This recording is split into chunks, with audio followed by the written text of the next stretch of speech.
"We can't come to your wedding, Gabriella. Your sister's engagement party is that same weekend, and we already committed." My mother's voice carried the same dismissive tone she'd used my entire life. Calm, matter of fact, as if choosing one daughter's engagement party over another daughter's actual wedding was perfectly reasonable. I stood in my office at Hartwell Investments, phone pressed to my ear, staring at the New York skyline through floor-to-ceiling windows. Numbers scrolled across my computer screen, portfolio analyses I'd been reviewing before this call interrupted. "Mom, it's my wedding, not a birthday party, my wedding." "Honey, be realistic. Bethany's engagement party has been planned for months. The country club is booked. 200 guests are coming. We can't just cancel." "I'm not asking you to cancel. I'm asking you to come to my wedding instead." She sighed. "Why did you schedule it the same weekend? You knew about Bethany's party." "Actually, I'd announced my wedding date first, 3 months ago. But my younger sister had somehow managed to schedule her engagement party for the exact same weekend, and my parents had immediately chosen her event over mine." "I can't change the date now," I said quietly. "Neither can Bethany, so you understand our position." I understood perfectly, the same position they'd always taken, Bethany first, always. What they didn't know was that their choice was about to reveal exactly how wrong they'd been about me. My name is Gabriella Monroe, and for 34 years, I'd lived in my younger sister's shadow. Bethany was the golden child, beautiful, charming, married to her college sweetheart at 23. She worked as a social media influencer, posting pictures of her perfect life. My parents adored her, funded her lifestyle, celebrated her every achievement. I was the forgotten daughter, the one who'd focused on career instead of marriage, the one who worked 80-hour weeks building wealth instead of building a social media following, the one they politely acknowledged but never truly celebrated. I'd met Dominic Castellano 2 years ago at an international investors conference in Milan. He was Italian, sophisticated, and running his family's luxury hospitality empire. We'd connected over market analyses and discovered we shared the same drive for success. Our relationship grew slowly, carefully. When he proposed 6 months ago on the Amalfi Coast, I'd been genuinely happy. Finally, something just for me. My parents' reaction was lukewarm at best. "That's nice, dear. When are you thinking?" When Bethany got engaged 3 months later, to boyfriend number 5, they threw an elaborate celebration. Champagne, flowers, tears of joy, everything they hadn't shown me. Now they were choosing her engagement party over my actual wedding. But I had a secret that would change everything. After my mother hung up, I sat in silence, processing. My assistant knocked softly on my door. "Ms. Monroe, the quarterly reports are ready for your review." "Thank you, Simone. Give me 10 minutes." I opened my desk drawer and pulled out a leather folder. Inside were documents I'd been reviewing for weeks: property deeds, investment statements, legal contracts. Most people didn't know about my real wealth. I lived modestly in New York, worked long hours, drove a sensible car. My parents certainly had no idea. What they didn't know was that I'd been investing aggressively since my first job at 22. Tech startups that became giants. Real estate purchased before markets exploded. Cryptocurrency bought when people thought it was worthless. By 30, I was worth $8 million. By 33, that had grown to $20 million. Now, at 34, my portfolio exceeded $35 million.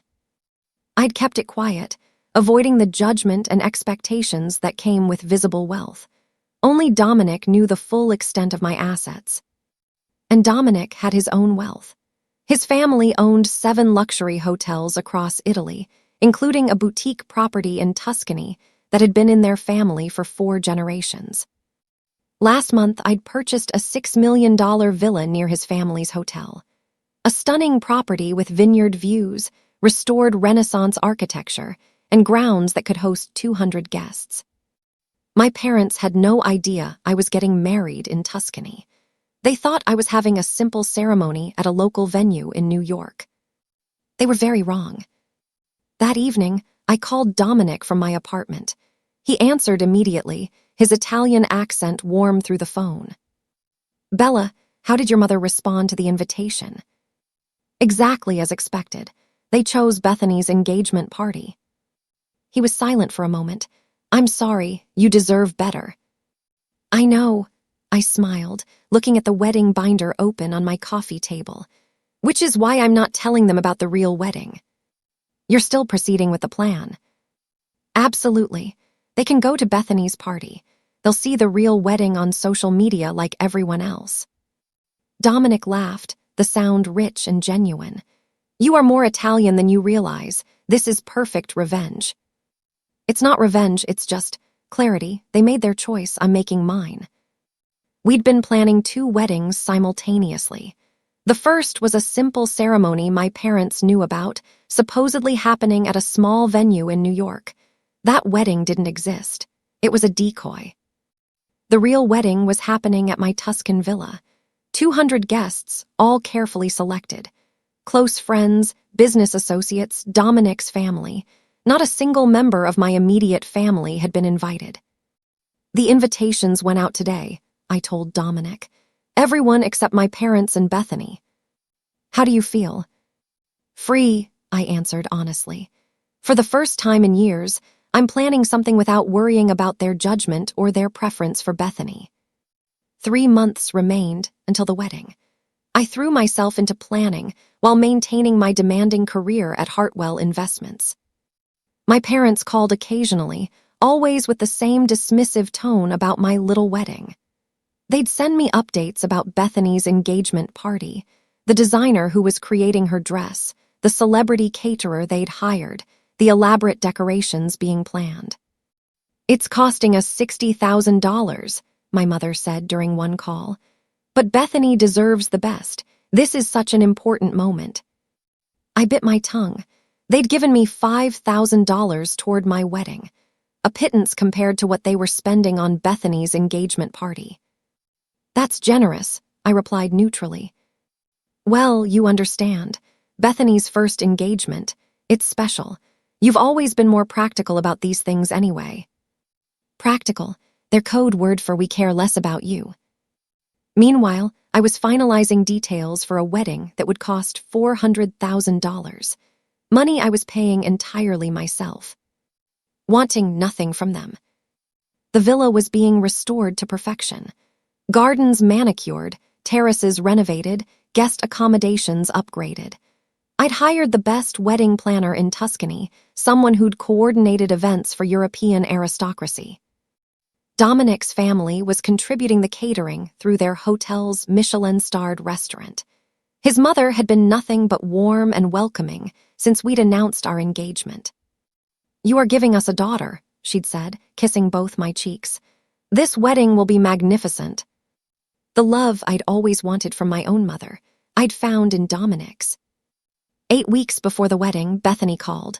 Rare, since we barely spoke anymore. Gabby, I heard Mom and Dad aren't coming to your wedding. That's so sad. Her tone dripped with false sympathy. She'd always been competitive, always needed to be the center of attention. They made their choice, I replied calmly. Well, my engagement party is really important. I mean, it's my first engagement. You understand. Of course. And honestly, a small New York wedding seems kind of boring anyway. I'm planning something huge for my actual wedding. Destination, probably the Caribbean. At least 300 guests. I smiled, knowing what was coming. That sounds lovely. Are you still with that Italian guy, Dominic? We're getting married, Bethany, so yes. Right. I just mean, is it serious? You've always been so focused on work. I wasn't sure if marriage was really your thing. The implication was clear.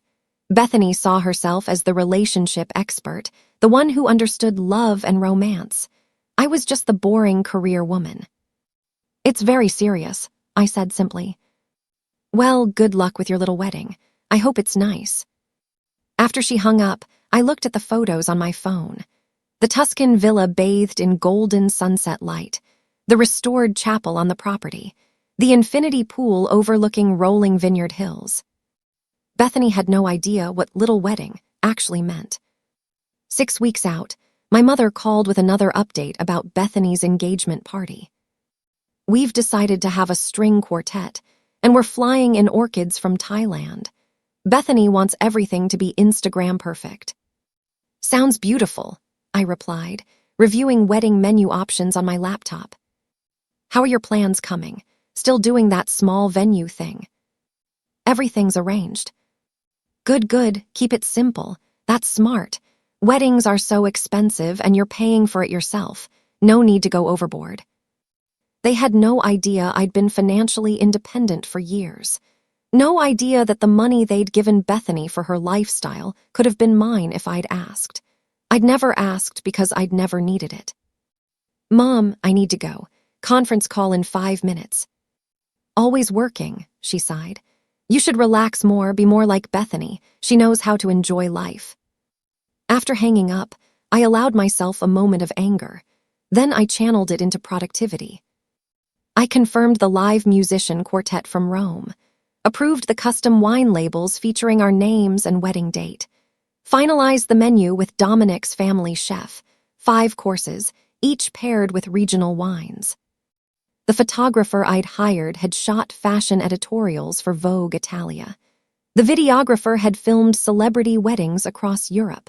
Every detail was being documented professionally. Because I wanted evidence, proof of what my parents had chosen to miss.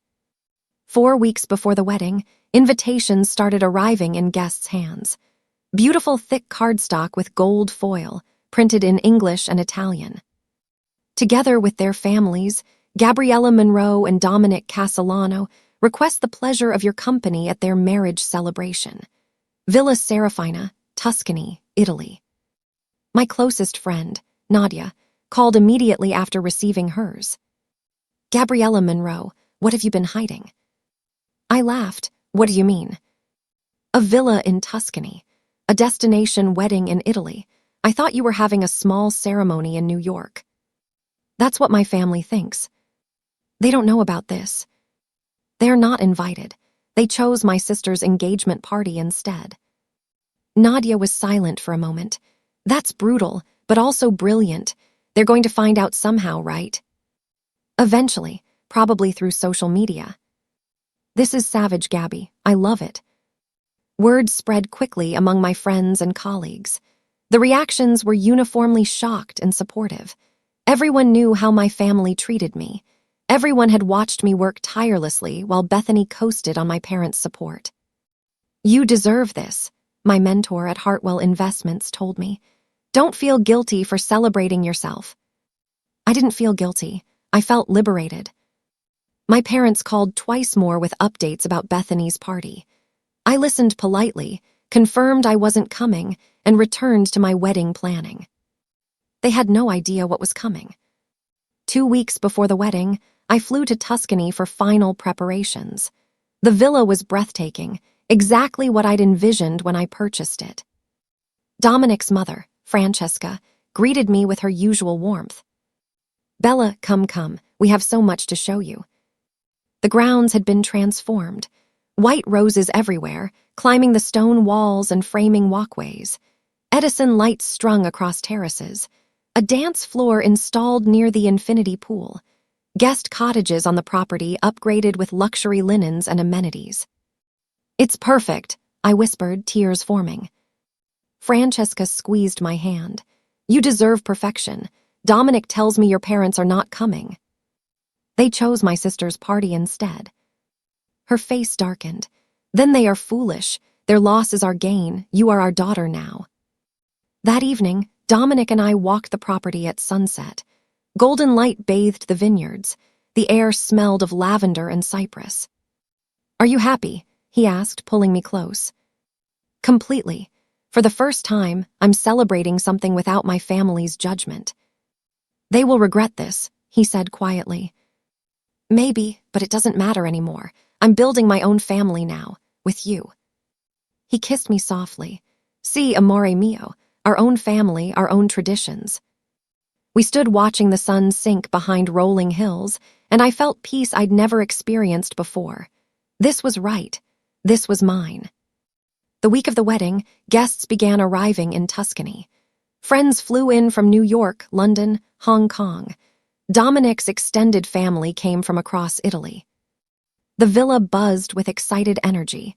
Wine tastings in the cellar, cooking classes with the hotel chef, afternoon swims in the infinity pool, evening gatherings on the terraces with local musicians playing. It felt like a celebration of life, not just a wedding. Everyone commented on the beauty, the thoughtfulness, the obvious love in every detail. Meanwhile, back in New York, my parents were finalizing Bethany's engagement party. My mother texted, "Everything's coming together beautifully for Saturday. Bethany looks like a princess. Wish you could see it." I didn't respond. I was busy hosting guests at my $6 million Tuscan villa, preparing for my own celebration. Thursday evening, we held the rehearsal dinner at Dominic's family hotel. 60 people gathered in their private courtyard, eating traditional Italian cuisine, drinking wine from local vineyards, celebrating our upcoming marriage. Dominic's father gave a toast. "To Gabriella, who brings intelligence, grace, and strength to our family, we are honored to call her daughter." I cried. The acceptance, the genuine love, it was everything I'd never received from my own parents. Nadia squeezed my hand. "They're missing this. They're actually missing this." "I know," I whispered, "and tomorrow everyone will know." Saturday morning dawned clear and perfect. The day I'd been planning for months. The day my parents were attending Bethany's engagement party instead of my wedding. I woke early in the villa's master suite, sunlight streaming through ancient windows. My wedding dress hung nearby, custom Italian silk, simple but elegant. Not the dress my mother would have chosen. The dress I wanted. My hair and makeup team arrived at 8. Nadia and 3 other bridesmaids helped me prepare, laughing and crying and celebrating together. "You look stunning," Nadia said, adjusting my veil. "Like Italian royalty." At noon, guests gathered in the villa's restored chapel. 200 people filled the wooden pews, sunlight filtering through stained glass windows. The photographer captured everything. The flower girls scattering rose petals, the string quartet playing, Dominic waiting at the altar in his custom suit, tears in his eyes when he saw me. We exchanged vows in English and Italian, promising love and partnership and building a life together. When the priest pronounced us married, the chapel erupted in applause. Outside, guests threw lavender as we walked through gardens toward the reception terrace. Everything was being photographed, filmed, documented. The beauty, the joy, the obvious expense and thoughtfulness. Meanwhile, 300 miles away in New York, my parents were at a country club celebrating Bethany's engagement party. They had no idea what they were missing. The reception was magical. 5-course meal, each course perfectly paired with regional wines. Speeches from friends who spoke about my intelligence, my dedication, my success. Toasts from Dominic's family welcoming me with genuine warmth. The first dance happened as the sun set, golden light painting everything orange and pink. Dominic held me close as we swayed to Italian crooners, and I'd never felt more loved. "This is everything I dreamed of," I whispered. "You deserve everything," he replied. As darkness fell, Edison lights illuminated the terraces. The party continued with dancing, laughter, celebration. The photographer captured it all, the beauty of the villa, the joy of the guests, the obvious luxury of every detail. Around 11, I noticed Nadia checking her phone, her eyes widening. "Gabby, it's starting." Guests had begun posting photos to social media. Instagram, Facebook, everywhere. Images of the stunning villa, the beautiful ceremony, the elaborate reception. Hashtags, #Monroe Castellano Wedding Tuscany Love Villa Serafina. Within an hour, the posts were spreading. Friends of friends seeing the images. Colleagues from Hartwell Investments commenting. People who knew my family starting to put pieces together. Wait, isn't this the same weekend as her sister's engagement party? Did her parents skip this for an engagement party? The internet was doing what the internet does, spreading information rapidly and without mercy. Sunday morning, I woke as Gabriella Castellano for the first time. Dominic was already awake, scrolling through his phone. Amore, you need to see this. He showed me the social media explosion. Hundreds of posts about our wedding. The villa, the details, the obvious expense. People were commenting, sharing, expressing shock that my parents had missed this for an engagement party. Someone had even found the listing price for Villa Serafina, $6 million. Comments multiplied. She owns a $6 million villa in Tuscany. Her parents skipped this wedding. This is the most beautiful wedding I've ever seen. A gossip blog had picked up the story. Investment executives' Tuscan villa wedding goes viral while parents attend sister's engagement party instead. My phone was exploding with notifications. Texts, calls, messages, most from friends congratulating me, some from distant relatives asking confused questions. And then, at 10 a.m. Italy time, my mother called. I stared at the screen, Dominic watching me carefully. "Answer it," he said gently. I did. "Gabriella Marie Monroe, what is going on?" Her voice was shrill, panicked, nothing like the dismissive tone she usually used with me. "I got married yesterday, Mom, in Tuscany, at my villa." "Your villa? What villa? These pictures online, that's not real, is it?" "Completely real. It was a beautiful wedding, 200 guests, everything was perfect." Silence, then quietly, "Why didn't you tell us?" I stayed calm, keeping my voice level. "I did tell you, 3 months ago. I sent you an invitation. You chose Bethany's engagement party instead." But you said it was a small wedding in New York, some local venue." "I never said that. You assumed. You didn't ask questions because you didn't care enough to ask." I could hear voices in the background. My father, Bethany, others. They were probably gathered at my parents' house, scrolling through the photos that were now everywhere online. "Gabriella, this is ridiculous. You purposely deceived us, made us look bad publicly." "I didn't make you look bad, Mom. You chose to skip your daughter's wedding for your other daughter's engagement party. I just didn't stop you from making that choice." "People are saying terrible things, that we're terrible parents, that we favor Bethany." "Are they wrong?" The silence stretched. I could picture her face, red with anger and embarrassment. "Your father wants to speak with you." My father's voice came on, attempting authority. "Gabriella, you need to issue a statement. Explain that we weren't invited, that this was all a misunderstanding." "But you were invited. I sent you an invitation 3 months ago. You declined because you'd already committed to Bethany's party. That's not a misunderstanding. That's a choice. You didn't tell us it was in Tuscany. You didn't tell us about any villa. You didn't ask. You weren't interested enough to ask about any details." Bethany grabbed the phone next, her voice sharp. "This is so typical of you, Gabby, always trying to upstage me. You knew my engagement party was this weekend."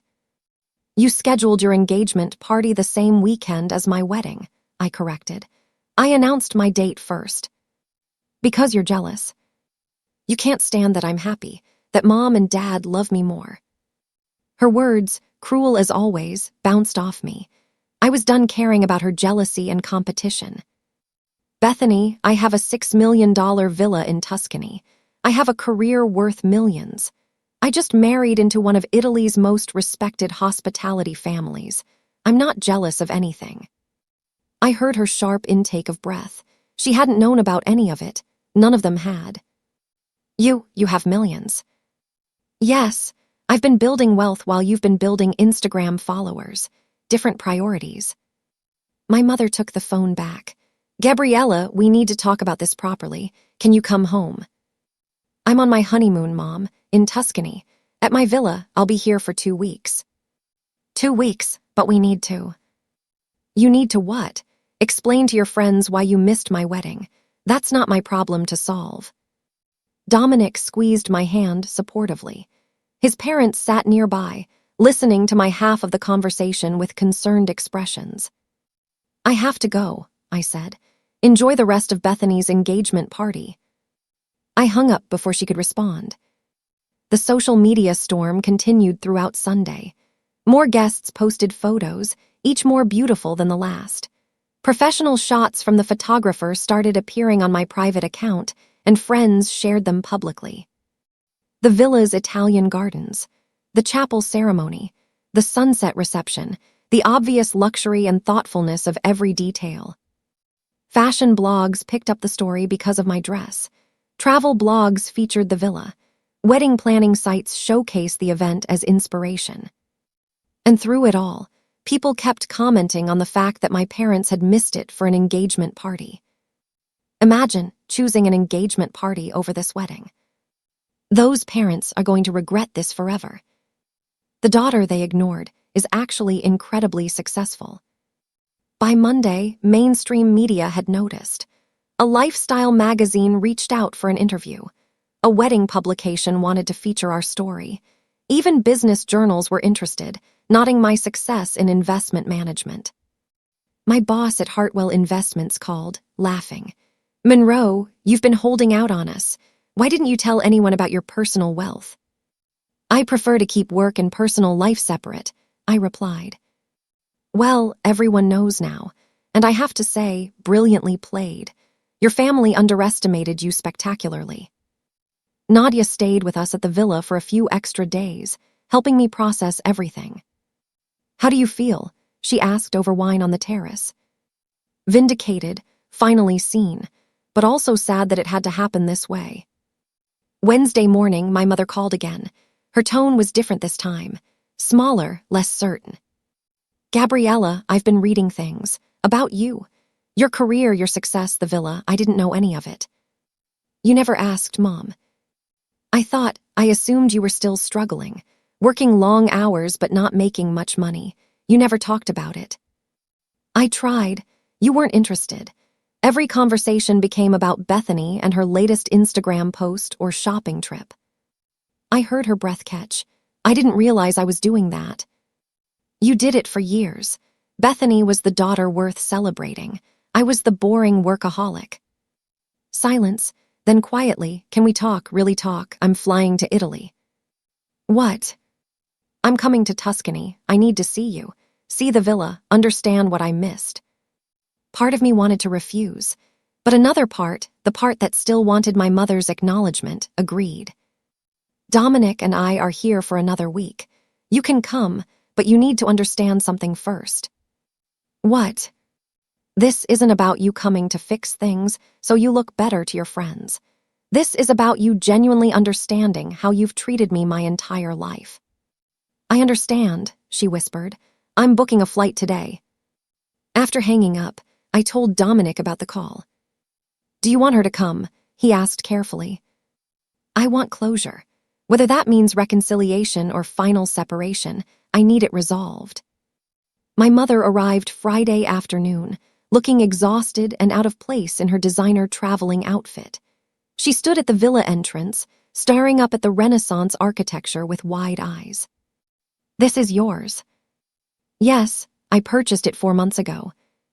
She looked around at the manicured gardens, the restored terraces, the obvious wealth displayed everywhere. I had no idea about any of this. We sat on the terrace overlooking vineyards. Dominic and his mother gave us privacy, though they remained supportive presences nearby. "Tell me," my mother said. "Everything, how did I miss this?" I explained methodically.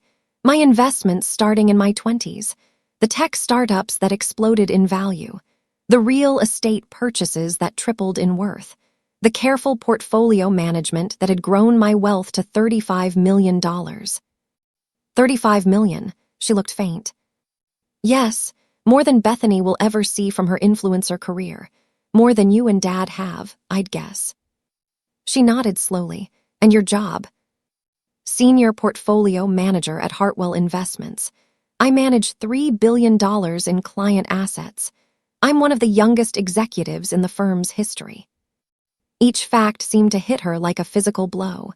This wasn't the struggling daughter she'd imagined.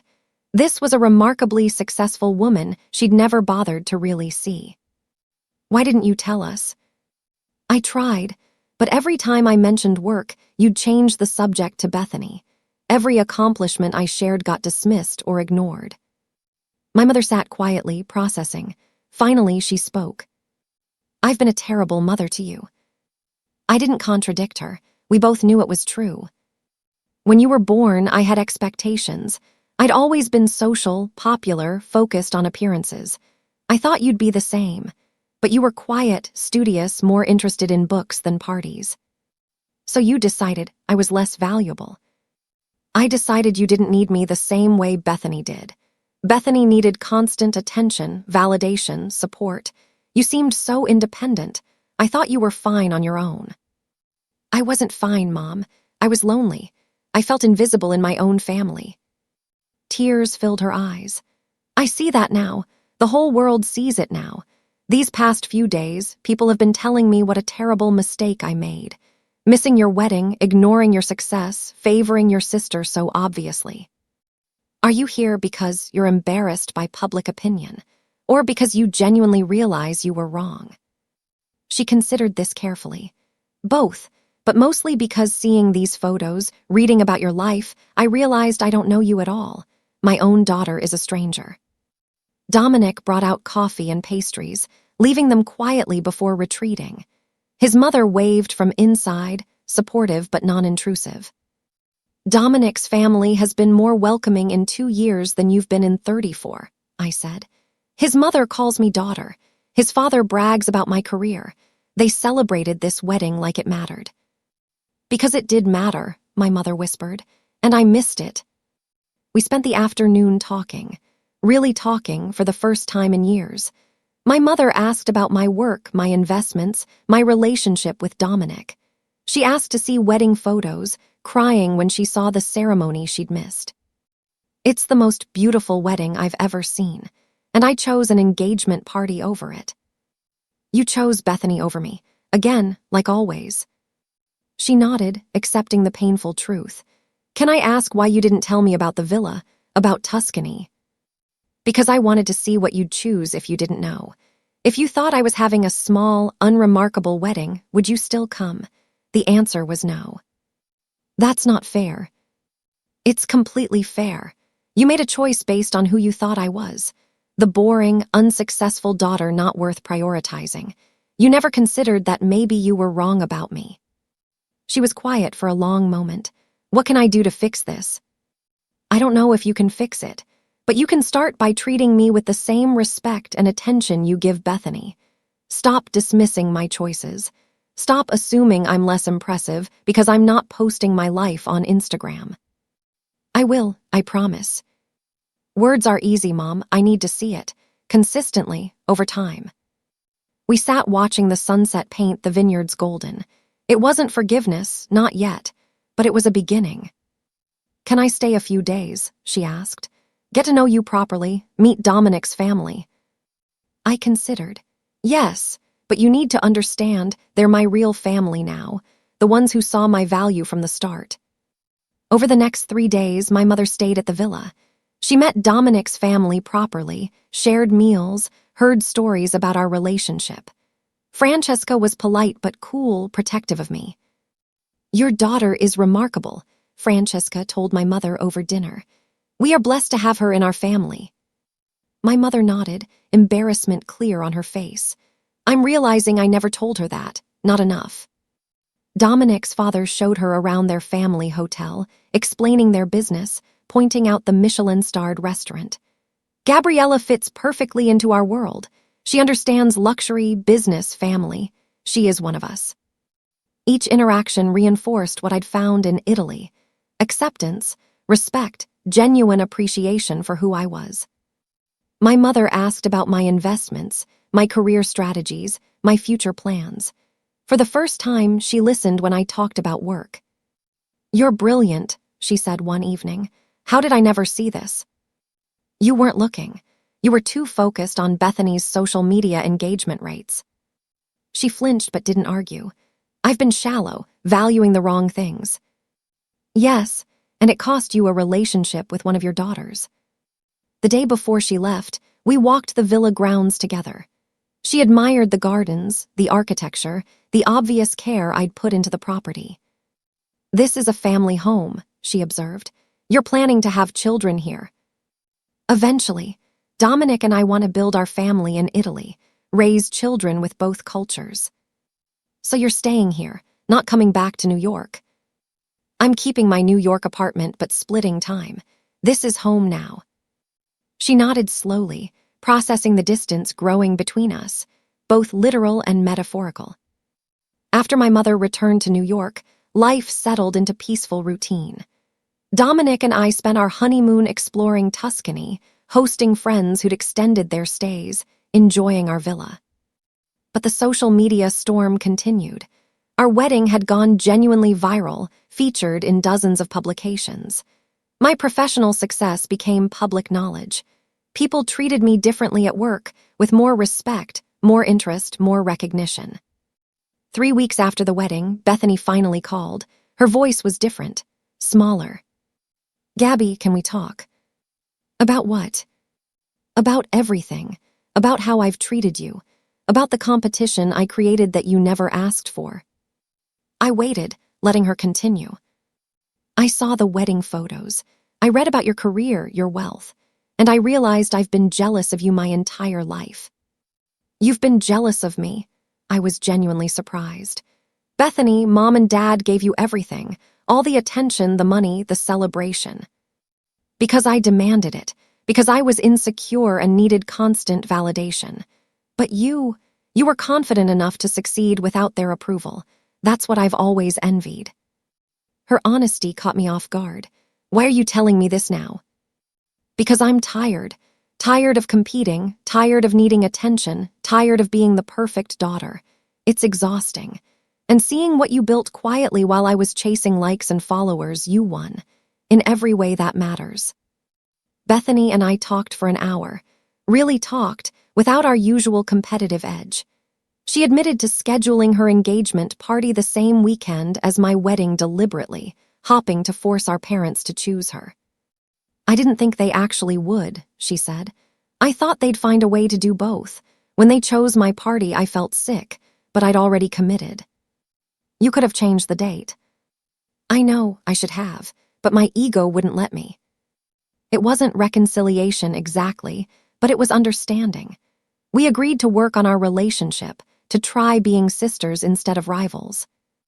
"Your wedding was incredible," she admitted. "Everything I'd want for mine, but I could never afford it." "Because you spend everything on appearances instead of investments," I said, not unkindly. "You could build wealth if you wanted to." "Will you teach me? About investing, money management, real success?" I considered. "Maybe, if you're serious." "I am. I want to be more like you. Less Instagram, more substance." After hanging up, I told Dominic about the conversation. "Do you believe her?" he asked. "I think she's realizing that social media fame doesn't equal real success. Whether she follows through remains to be seen." My father called that evening. Unlike my mother's emotional visit or Bethany's confession, he was straightforward. "I owe you an apology, a real one. I let your mother dictate how we treated you and Bethany. I should have been more involved, more aware. I'm sorry." "Thank you," I said, meaning it. "You've built an impressive life. I'm proud of you, even if I never showed it." Those words, simple as they were, meant something. Not everything, but something. The family dynamics were shifting, slowly, imperfectly, but genuinely. They were finally seeing me, not as the boring workaholic daughter, but as the successful woman I'd always been. 6 months after the wedding, I returned to New York for a week. My parents invited me to dinner at their home, just the 4 of us. The evening was different from any family gathering I'd experienced.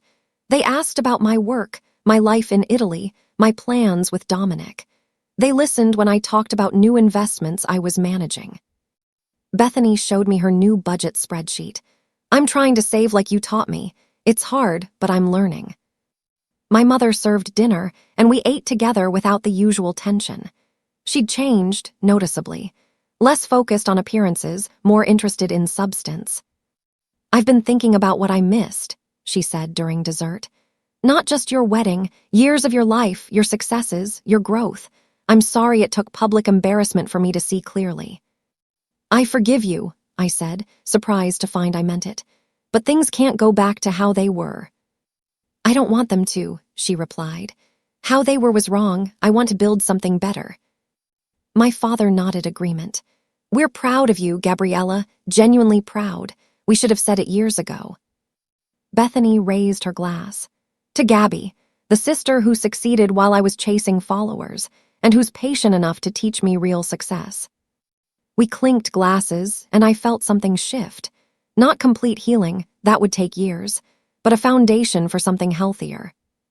1 year after the wedding that my parents missed, I stood on the villa terrace watching sunset paint the Tuscan hills. Dominic wrapped his arms around me from behind, and I leaned into his warmth. Our first year of marriage had been everything I'd hoped for. Building a life together, splitting time between Italy and New York, growing our family businesses. His hospitality empire and my investment career complemented each other perfectly. My relationship with my family had improved slowly but steadily. My mother visited quarterly, genuinely interested in my life. My father called regularly to discuss business.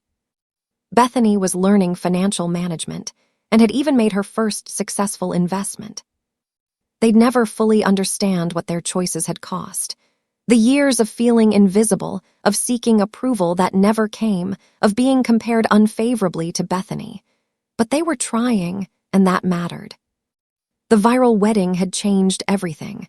Not just my family's perception of me, but how I saw myself. I'd spent years building success quietly, almost apologetically. Now I owned it confidently. My phone buzzed with a message from my mother, a photo of her showing friends pictures from a recent visit to the villa. The caption, "My daughter's home in Tuscany, so proud of everything she's built." Simple words, but they represented years of change, of growth, of finally being seen. Dominic kissed my temple. Happy. Completely, I replied honestly. For the first time, I'm not invisible. I chose myself, built my own life, created my own family, and eventually they learned to see me. They almost missed it entirely, he observed. But they didn't. They made a terrible choice, but that choice led them here, to finally understanding who I actually am. The sunset deepened, gold turning to orange and pink. Below us, vineyards stretched toward distant hills. This villa, this life, this love, I'd built it all myself. My parents had chosen Bethany's engagement party over my wedding. That choice had hurt deeply, but it had also freed me to celebrate myself without their judgment, to reveal my success on my own terms, to show them exactly what they'd been missing. The viral photos, the media attention, the public scrutiny, it had forced them to see what they'd refused to acknowledge. Their daughter wasn't the boring failure they'd imagined. She was accomplished, wealthy, successful beyond their comprehension. And she'd done it all without their help or approval. No regrets, Dominic asked.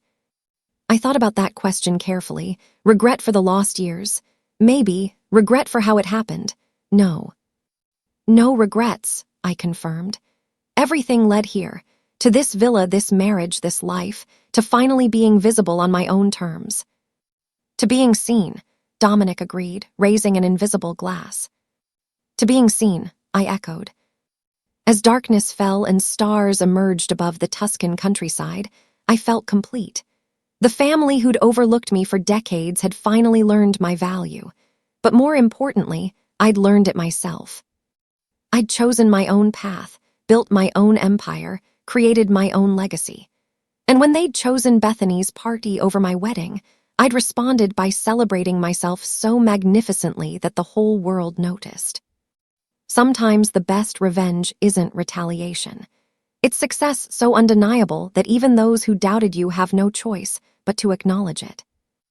My parents had learned that lesson the hard way, and I'd learned that I never needed their validation to be extraordinary. I'd always been extraordinary. I just finally let myself be seen.